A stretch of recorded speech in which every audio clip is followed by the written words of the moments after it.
नोटबंदी पर supreme court का बड़ा फैसला आया है। सुप्रीम कोर्ट ने सभी 38 याचिकाओं को खारिज कर दिया है। नोटबंदी पर सुप्रीम कोर्ट का बड़ा फैसला, सभी 38 याचिकाओं को खारिज कर दिया गया है। इस मामले में पहले सुप्रीम कोर्ट की संविधान पीठ ने फैसला सुरक्षित रखा था पिछले महीने, और आज इस पर बड़ा फैसला आ गया है। सभी याचिकाओं को खारिज कर दिया गया है और नोटबंदी पर सरकार का जो फैसला है उस पर मुहर लगा दी गई है सुप्रीम कोर्ट की संविधान पीठ की तरफ से। My views on each of such questions has contrasted with those of his lordships have been expressed in a tabular form hereunder for easy reference. It is at the head I have put that. Then I have stated about the overview regarding the importance of the Reserve Bank of India and the Reserve Bank of India Act 1934.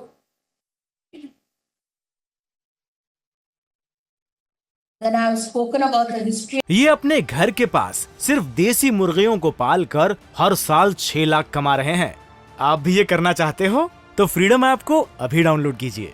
And instances of demonetization the world over, in France, in United States of America, Britain, Congo, Ghana, Nigeria, Myanmar, Russia, Venezuela, Zimbabwe, and the history of demonetization in India in the two periods of 1947 and 1978.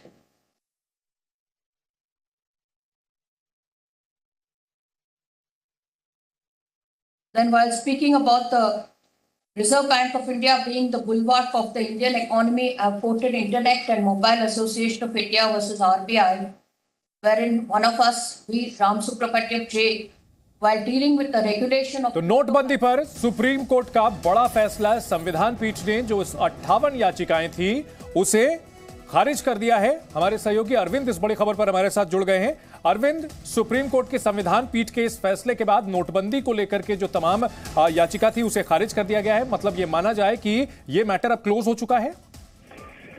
बिल्कुल, संविधान पीठ का फैसला आ गया है और justice B R. Gavai ने शुरुआत में फैसला पढ़ा और उन्होंने ये साफ कर दिया कि 4 जजों की जो राय है संविधान पीठ की, वो ये बात को लेकर के एकमत है कि सरकार और आरबीआई के बीच ये बात चल रही थी।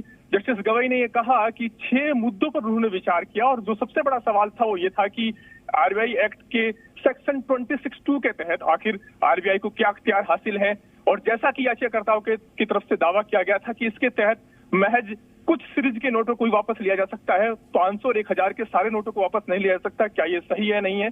तो इस पर जस्टिस गवई ने जो 4 जजों का फैसला पढ़ा है उसमें ये कहा है कि ऐसा नहीं है कि इसके तहत सिर्फ कुछ सीरीज के नोट ही वापस लिया जा सकता है, यानी 500 और 1000 के जो सारे नोट वापस लिए गए हैं उसको इस कसौटी पर कोर्ट ने गलत नहीं माना है। दूसरा, कोर्ट ने इस बात को माना है कि रिकॉर्ड से पता चलता है कि सरकार और आरबीआई के बीच लगातार इसको लेकर के बातचीत चल रही थी। यानी जो याचिकाकर्ताओं की तरफ से दावा किया गया था कि सरकार की तरफ से एक चिट्ठी 7 नवंबर को भेजी जाती है, उसके बाद आरबीआई के सेंट्रल बोर्ड की मीटिंग होती है और एकाएक ये फैसला ले लिया जाता है, वो उस दावे को भी कोर्ट ने खारिज कर दिया है। और बहुमत का जो फैसला है उसके मुताबिक रिकॉर्ड पर ये बात से इस बात की तस्दीक होती है कि सरकार और आरबीआई के बीच इस बात को लेकर के, इस फैसले को लेकर के व्यापक विचार विमर्श हुआ था। तीसरी जो महत्वपूर्ण बात है वो ये कि जस्टिस गवई ने कहा है कि क्या नोटबंदी का जो मकसद था, जो कि सरकार की तरफ से बताया गया था कि काला धन को रोकने के लिए, आतंकी फंडिंग को रोकने के लिए, टैक्स चोरी को रोकने के लिए इस फैसले को लिया गया था, क्या उस मकसद में कामयाब हो पाई सरकार या नहीं, ये चीज अप्रासंगिक है, उसका अभी कोई महत्व नहीं है। तो अभी जस्टिस बी.वी. नागरत्ना फैसला पढ़ रही हैं, लेकिन बहुमत का जो फैसला है वो साफ हो चुका है और नोटबंदी के खिलाफ दायर याचिकाओं को बहुमत से सुप्रीम कोर्ट की संविधान पीठ ने खारिज कर दिया है। जी अरविंद, अगर बात की जाए इन याचिकाओं की, तो इन याचिकाओं में मुख्य मांग क्या थी? देखिए, याचिकाओं में ये साफ तौर पर सवाल उठाया गया था कि जो फैसला लेने की जो प्रक्रिया है वो बुरी तरीके से गलत है। याचिकाओं में कहा गया था कि आरबीआई के सेंट्रल बोर्ड की तरफ से ये इनिशिएटिव लिया जाना चाहिए था, ये सिफारिश की जानी चाहिए थी, उस पर सरकार को काम करना था, लेकिन यहाँ पर पूरा तरीके से फैसले की प्रक्रिया को रिवर्स कर दिया गया।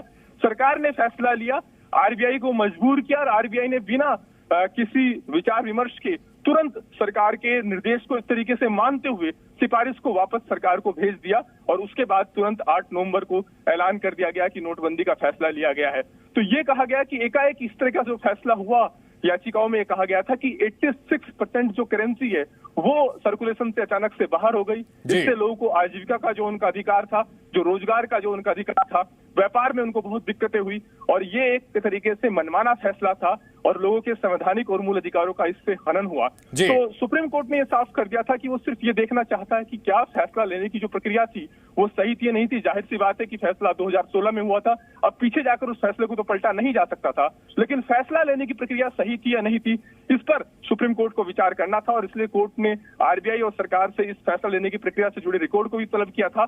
और उसके बाद आज संविधान पीठ का ये फैसला आया है। इसमें संविधान पीठ ने बहुमत से ये फैसला दिया है कि ये जो फैसला था वो आरबीआई एक्ट 1934 के प्रावधानों के मुताबिक गैर कानूनी नहीं था, अतार्किक नहीं था और इसको लेकर के आरबीआई और सरकार के बीच बातचीत चल रही थी। अभी जस्टिस बीवी नागरत्ना फैसला पढ़ रहे हैं, उनका देखना होगा कि आखिर उन्होंने इस फैसले को लेकर अपनी क्या राय दी है, लेकिन चूंकि 4 जजों की राय साफ हो चुकी है, लिहाजा बहुमत से हम कह सकते हैं कि संविधान पीठ ने ठीक है। अरविंद, यानी कि जो प्रक्रिया थी सरकार और आरबीआई के साथ वो बिल्कुल सही थी, इसमें कोई भी कुछ भी गलत नहीं हुआ, ये तो पूरी तरह से साफ हो चुका है सुप्रीम कोर्ट के संविधान पीठ के फैसले के बाद। लेकिन विरोधी जो आरोप लगाते रहते हैं कि नोटबंदी से नुकसान हुआ है बहुत ज्यादा, इसमें कहीं ना कहीं इंटरप्रिटेशन की गुंजाइश अभी भी रहती है, क्योंकि उस पर सुप्रीम कोर्ट की ओर से कुछ नहीं कहा गया। अरविंद के पास हम लौटेंगे। तो इस वक्त की बड़ी खबर, नोटबंदी के खिलाफ जो याचिकाएं दायर की गई थी उस पर सुप्रीम कोर्ट की संविधान पीठ ने फैसला दे दिया है और सरकार और आरबीआई ने तय प्रक्रियाओं का पालन किया था, उसमें कुछ भी गलत नहीं हुआ। यह फैसला बहुमत से आ चुका है। 8 नवंबर 2016 को नोटबंदी हुई थी। 500 और 1000 के नोट जो तब चलन में थे उसे बंद कर दिया गया था। नोटबंदी पर जो भी याचिकाएं इसके खिलाफ दायर की गई थी, सभी 58 याचिकाओं को खारिज कर दिया है सुप्रीम कोर्ट ने। संविधान पीठ का बड़ा फैसला, इस वक्त की बड़ी खबर आपको बता दें, 8 नवंबर 2016 को जो नोटबंदी सरकार का फैसला था वो सही था, तय प्रक्रियाओं का पालन किया गया था। सुप्रीम कोर्ट की संविधान पीठ ने इस फैसले पर मुहर लगा दी है। 58 याचिकाएं इसके खिलाफ थी जो दायर की गई थी, उन सभी याचिकाओं को खारिज कर दिया गया है। इस वक्त की बड़ी खबर, केंद्र का फैसला सही था। सरकार को इस मामले में क्लीन चिट, विपक्ष की ओर से आरोप लगाया जा रहा था विरोधी पार्टियों की ओर से कि इसमें प्रक्रियाओं का पालन नहीं किया गया। सरकार ने मनमाने तरीके से इस फैसले को लागू करवाया। सुप्रीम कोर्ट की संविधान पीठ ने सरकार के रवैये पर मुहर लगा दी है, प्रक्रिया को सही बताया है, केंद्र का फैसला सही था।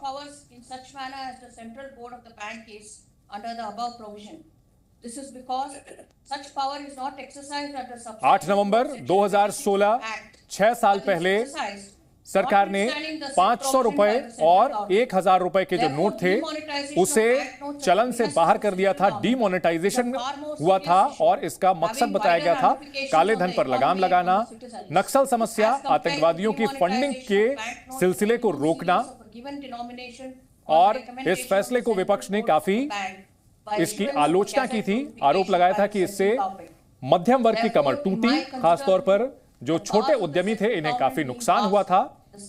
इसको लेकर के कई याचिकाएं दायर की गई थी और 58 याचिकाओं को सुप्रीम कोर्ट की संविधान पीठ ने, जो सभी 58 याचिकाएं थी, उसे खारिज कर दिया है और माना है कि नोटबंदी तय प्रक्रिया के तहत की गई थी।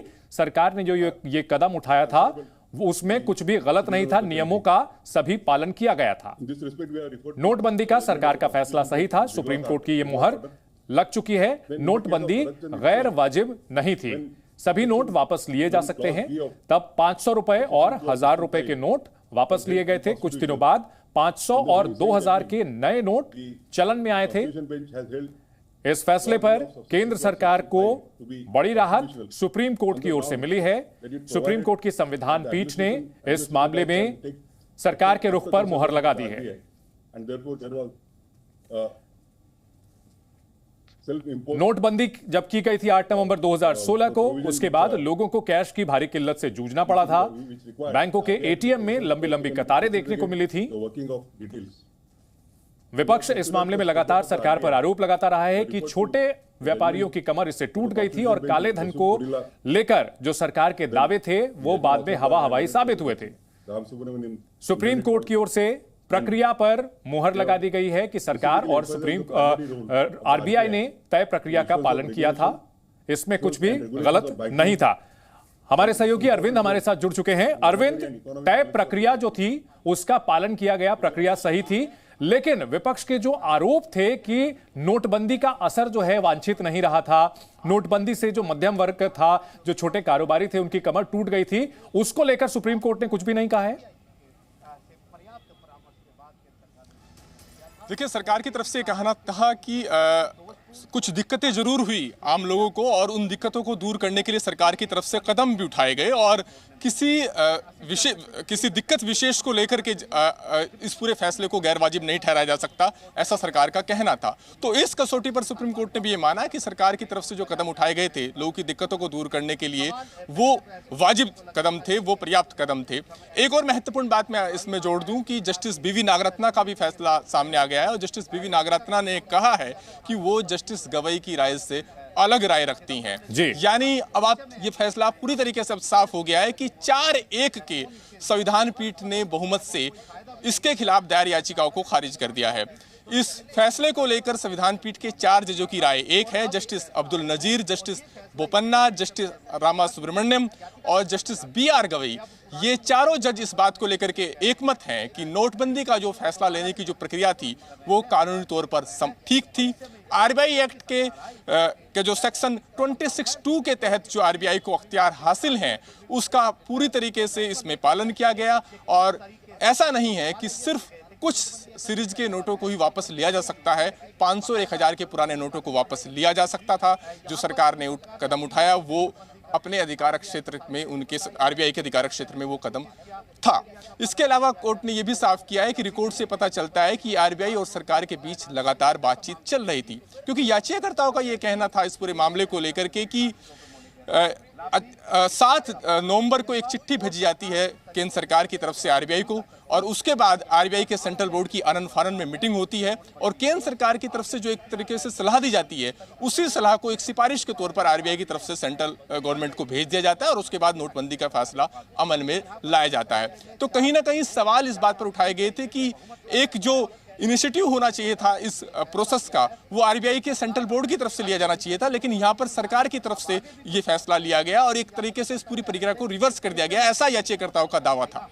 लेकिन सुप्रीम कोर्ट ने जो 6 महत्वपूर्ण बिंदु हैं जिन पर विचार किया उसके बाद ये माना कि इस प्रक्रिया में कानूनी तौर पर कोई खामी नहीं थी और सरकार का जो फैसला था उसको लेकर के आरबीआई और सरकार के बीच व्यापक विचार विमर्श चल रहा था और आरबीआई एक्ट के सेक्शन 26(2) के तहत जो अधिकार हासिल हैं उसके तहत जो प्रक्रिया है उस प्रक्रिया को पूरी तरीके से इसमें पालन लिया गया इस फैसले को लेने में। जी बिल्कुल। अगर उन 58 याचिकाओं की बात की जाए तो इसमें क्या कोई प्रमुख समूह या फिर कोई प्रमुख शख्स था जिसने कि इन याचिकाओं की अगुवाई की थी और इसमें क्या कुछ अहम मांगे रखी गई थी अरविंद? देखिए, याचिकाकर्ताओं की तरफ से पी चिदम्बरम पेश हुए थे। इसके अलावा इस मामले में जो दूसरे वकील थे उन्होंने अपनी बात रखी थी, प्रशांत भूषण ने अपनी बात रखी थी और श्याम दीवान इस मामले में याचिकाकर्ताओं की तरफ से पेश हुए थे। 3-4 जो महत्वपूर्ण बात थी याचिकाकर्ताओं की तरफ से जो रखी गई थी याचिकाओं में, वो सबसे पहली बात ये थी कि उनका ये कहना था कि ये पूरी जो प्रक्रिया है इसमें रिवर्स कर दिया गया, यानी सरकार के कहने पर आरबीआई के सेंट्रल बोर्ड ने ये सिफारिश सरकार को भेजी जबकि आरबीआई के सेंट्रल बोर्ड की तरफ से इस सिफारिश को आना चाहिए था। दूसरा उनका ये कहना था कि आरबीआई एक्ट के सेक्शन 26(2) के तहत महज कुछ सीरीज के नोट को वापस लिया जा सकता है, 500-1000 के सारे नोटों को वापस लिया नहीं जा सकता, ये याचिकाकर्ताओं का कहना था। तीसरा उनका ये कहना था कि एकाएक जो फैसला लिया गया उसके तहत 86% जो करेंसी थी वो एकाएक सर्कुलेशन से बाहर हो गई और इसके वजह से लोगों का रोजगार, लोगों की आजीविका और लोगों के व्यापार पर गलत असर पड़ा, लोगों के संवैधानिक और मूल अधिकारों का हनन हुआ। तो कहीं ना कहीं जो पूरा प्रोसेस था उस पर सवाल उठाए गए थे और सुप्रीम कोर्ट ने सुनवाई के दौरान यह साफ किया था कि चूंकि फैसले को वापस जाकर के पलटा तो नहीं जा सकता, वो ये जरूर ये तय करेंगे कि क्या इस मामले को लेकर के फैसला लेने की जो प्रक्रिया थी वो ठीक थी या नहीं। याचिकाकर्ताओं का यह भी कहना था कि भविष्य में इस तरह की गलती ना हो, इसके लिए एक गाइडलाइन भी तय होनी चाहिए, एक रूपरेखा भी साफ होनी चाहिए कि आखिर इस तरह के फैसले कैसे लिए जाएं। जी और इसमें अगर बात की जाए सरकार का पक्ष रखते हुए सरकार की ओर से क्या कुछ दलीलें दी गई थी? देखिए, सरकार की ओर से अटॉर्नी जनरल आर वेंकट रमनी ने दलील रखी थी। इसके अलावा आरबीआई की ओर से जयदीप गुप्ता जो वकील है उन्होंने अपनी बात रखी थी। सरकार का सबसे पहला कहना यह था कि ये जो कदम उठाया गया था ये काला धन को रोकने के लिए, टैक्स चोरी को रोकने के लिए, नकली नोटों के व्यापार को रोकने के लिए और आतंकी फंडिंग को रोकने के लिए ये सरकार का एक बड़ा पॉलिसी डिसीजन था जिसको लेकर के ये फैसला लिया गया। आरबीआई की तरफ से साफ किया गया कि आरबीआई के सेंट्रल बोर्ड की सिफारिश थी ये, और आरबीआई की तरफ से पूरा ये फैसला लेने की जो प्रक्रिया है इसका प्रोसेस शुरू हुआ था। ये आरबीआई के वकील की तरफ से जो जयदीप गुप्ता थे उनकी तरफ से कहा गया, और सरकार का ये भी कहना था कि इकोनॉमिकल ये पॉलिसी डिसीजन है और कोर्ट को इसमें इंटरफेयर नहीं करना चाहिए। सरकार की मंशा को देखा जाना चाहिए कि सरकार की मंशा थी नोटबंदी के जरिए काला धन को, टैक्स चोरी को, आतंकी फंडिंग को रोकने की।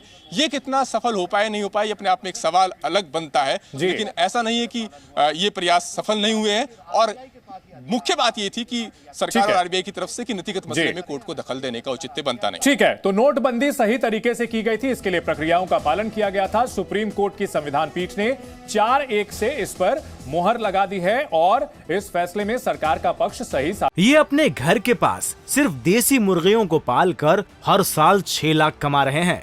आप भी ये करना चाहते हो तो फ्रीडम ऐप को अभी डाउनलोड कीजिए।